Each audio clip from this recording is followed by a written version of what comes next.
Good morning, students. We have discussed place and order in business letters category. Now we are going to discuss complaint about any electronic item.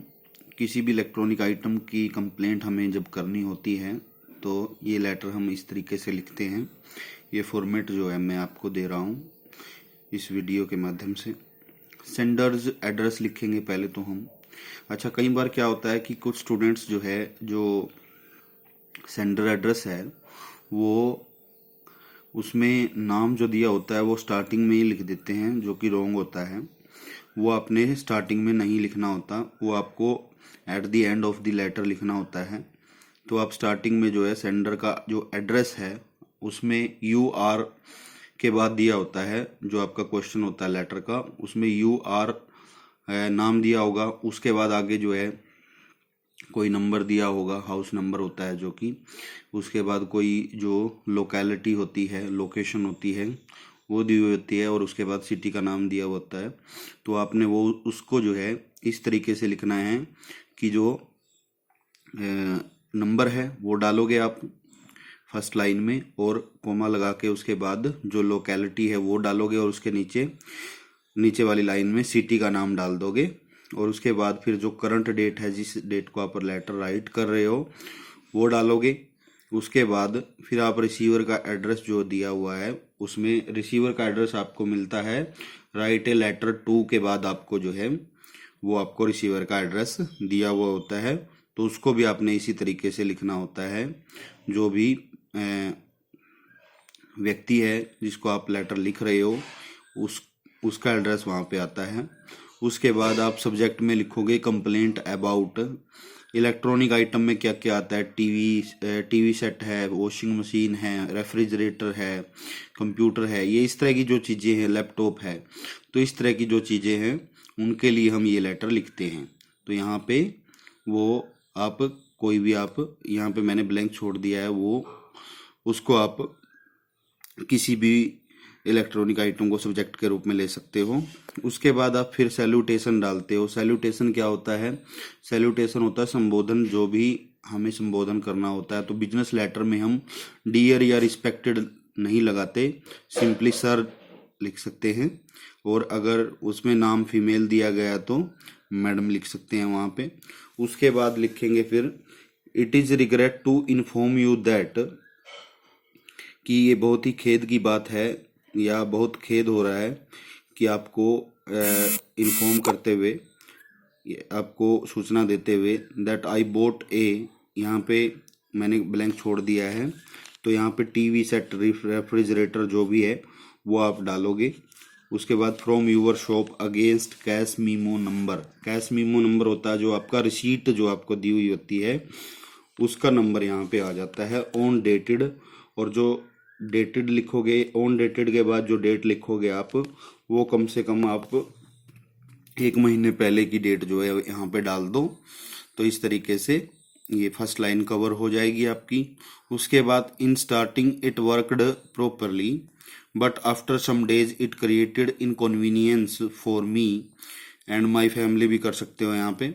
उसके बाद in few seconds it stops automatically now, कि अब ये कुछ ही जो second है उनमें बंद हो जाती है अपने आप ही। It gives very unpleasant sound, all of all it has many affects now, या डिफ़ॉल्ट लिख सकते हो यहाँ पे। डिफ़ॉल्ट ज़्यादा बेटर रहेगा, तो डिफ़ॉल्ट ही लिख लेना आप यहाँ पे। मैनी के बाद अफेक्ट की बजाय डिफेक्ट जो है वो डाल देना। उसके बाद अगर हमें ये लेटर जो है 2 तरीके से कवर हो सकता है। अगर हमारे पास आता है complaint about any electronic item, या इलेक्ट्रॉनिक आइटम का नाम दिया हुआ हो तो फिर तो हम इसको इस तरीके से ही लिखेंगे जिस तरीके से हमने यहाँ पे लिखा है, और उसमें लिखेंगे फिर ये last line, so please understand my problem and send your service provider to mend it, कि इसकी मुरम्मत करने के लिए जो है या फिर रिपेयर करने के लिए जो है अपने सर्विस प्रोवाइडर को भेज दें। तो इस तरीके से आप यहाँ पे आपका ये लेटर कवर हो जाएगा और थैंकिंग यू जो है यहाँ पे डाल दोगे और उसके बाद यूअर्स ट्रूली। तो ये लेटर आपका complaint about any electronic item के लिए कंप्लीट हो जाएगा। लेकिन अगर आ जाता है आपके पास रिप्लेसमेंट के लिए कि आपने रिप्लेसमेंट करवानी है, तो रिप्लेसमेंट में जो ये लास्ट लाइन है इसको मैंने ब्रैकेटेड किया है यहाँ से 100 से लेके और 8 तक, इसको आप यहाँ से काट दोगे। इसकी बजाय फिर आप यहाँ पे ये लिखोगे कि I have given many reminders to your service providers but they always ignore it, so please replace this piece with a new one because in terms of guarantee I can get a new piece in 2 years। तो आप इस तरीके से यहाँ पे इसको लिखोगे replacement में।